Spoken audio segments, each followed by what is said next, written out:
In my last video, I discussed working for free and the benefits of doing so. In this video, I'm going to be talking why you shouldn't work for free. It's important to carefully consider the reasonings for working for free and the impact that it can have on your career. So that's what I'm going to talk about in this video. Let's get to it.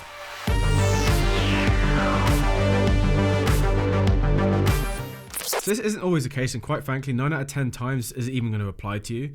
But there are insurance considerations to make when you're working for free. A lot of insurance policies won't cover you if your equipment gets damaged if it's outside of work.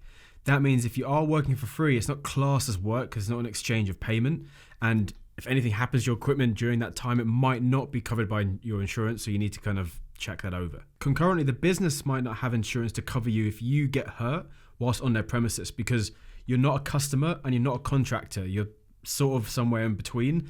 Therefore, you might not be covered under their insurance. And if you don't have your insurance covered and they don't have your insurance covered, it can be pretty bad, especially if you live in the US where healthcare is expensive. But again, I'm not going to go too much into this because it's just not going to apply to you most of the time. Usually things are fine, but it's just something to consider. So I've decided to do a complete separate video on exposure because it comes up so often. But my view is that the word exposure is misused by clients, and that's why there's so much talk about it.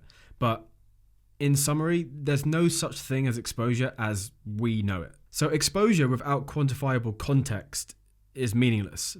Is it going to be a tag on social media, or is it going to be a blog post? Is it going to be a news shout out?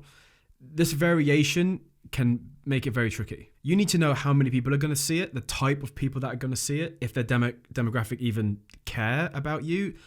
Do they have any examples of the demographic hiring people that they recommend? All of these things you still have to take into consideration when they say, why don't you work for us and we'll give you exposure? Because most of the time the word exposure is used without that thought. And so just because of that, I would just avoid jobs, and I would work for free because you want to work for free, but I wouldn't work for free under the guise of exposure thinking that can get you work. I would, if anything happens, I see it as a bonus, but I wouldn't be working because they've offered exposure. But as I said, I am making a video about this topic where I kind of go with some pros and cons on both, so stay tuned for that. But for now, in summary, just take any exposure as the byproduct of the good work that you do, but just work for free because you want to work for free.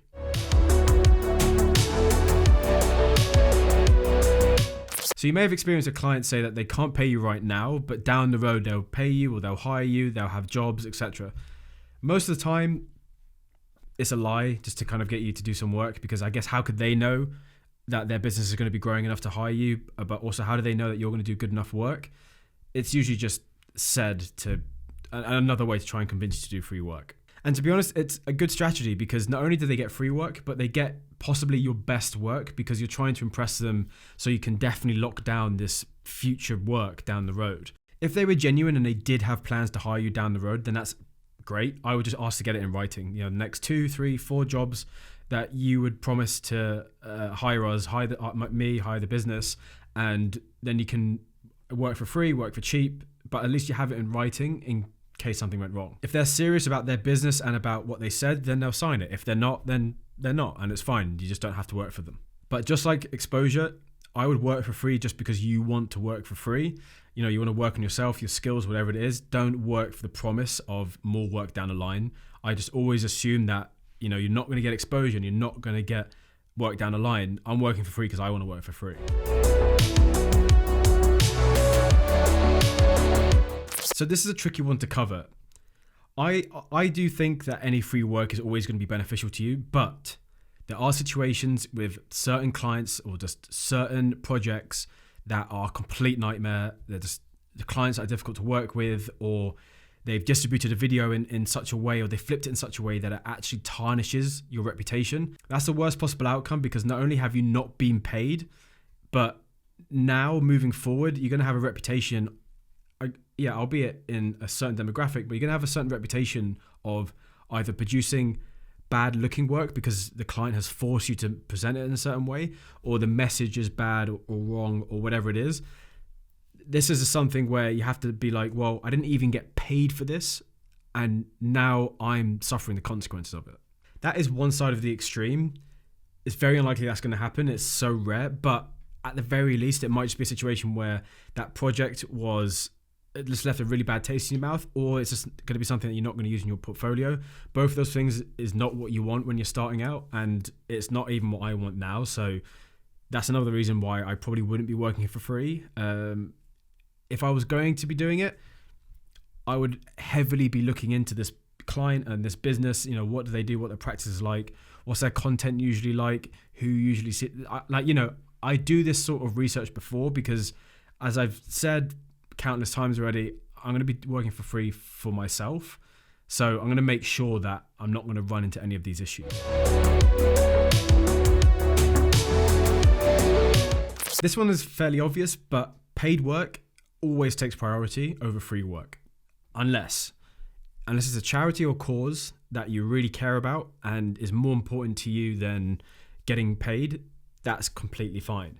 Or if it's a passion project, which again, you care about more than money, because this is either going to springboard you to the next level or whatever it is, that's fine. But in most cases, paid work is, what pays the bills, what pays for the expenses, what pays for your insurance, what basically allows you to live.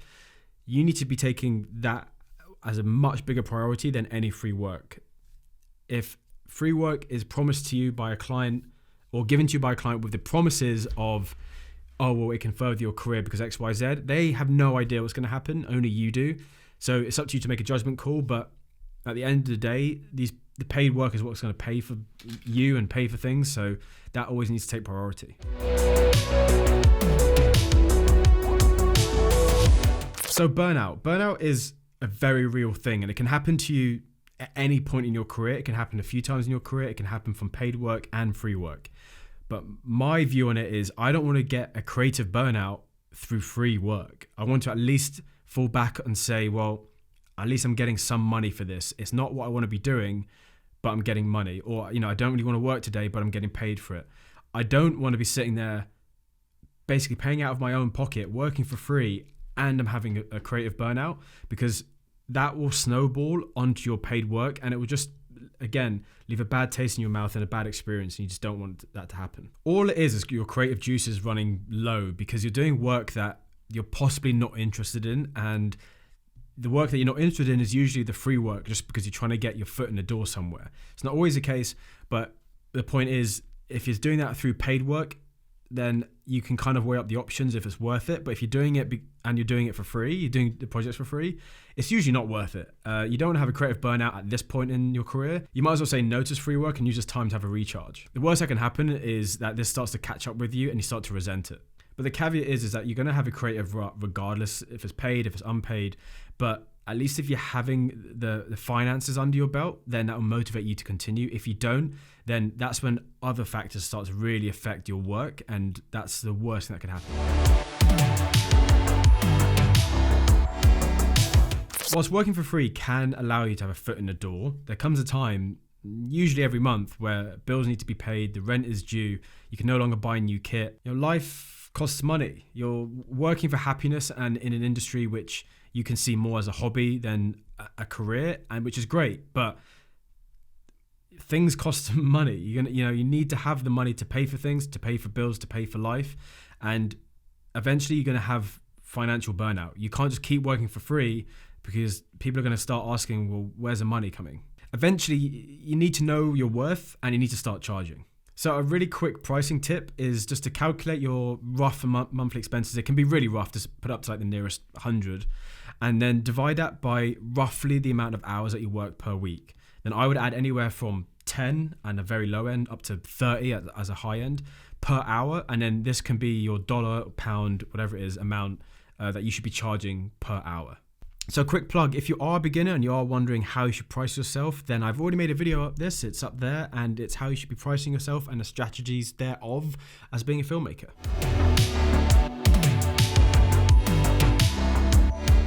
Lastly, the most important thing to take away from this video is to know your worth. Any service costs money, you know that, but you need to start to see that the work that you're making is worthy of payment. Think of the hours that it takes, the expense of your kit, the creative hours that you're putting into pre-production, production, post-production, distribution, all of this to make really great content. And if a client wants in, they need to pay for it. So if you're giving up your time, which we have established is valuable, then you need to be appropriately compensated for it. I'm still a firm believer that working for free is more valuable than not working at all. But even to this day, I still consider everything I've just talked about before I decide, okay, I'm going to work for this client for free. If I need the money, then I'll say no. If I'm feeling creatively burnt out, I'd rather just take a few days off. If I feel the project will work against me rather than for me, then I'll say thanks, but no thanks. I always make sure it's going to work in my favor. Otherwise, I usually think twice about it. So that's it for this video. In the next one, I'm going to be speaking more about exposure. The more I've been speaking about exposure in these videos, just the more complicated it's been getting and the more pros and cons I've been thinking of. So I need to kind of put a nail in the coffin once and for all. In saying that, if you guys have any reasons why you don't work for free, then let me know, because I kind of want to steal those reasons to tell clients. But until the next one, guys, just make sure that you all have a very good day, very good month, and a very good week. It's a weird order to do that. But until then, I'll see you guys soon.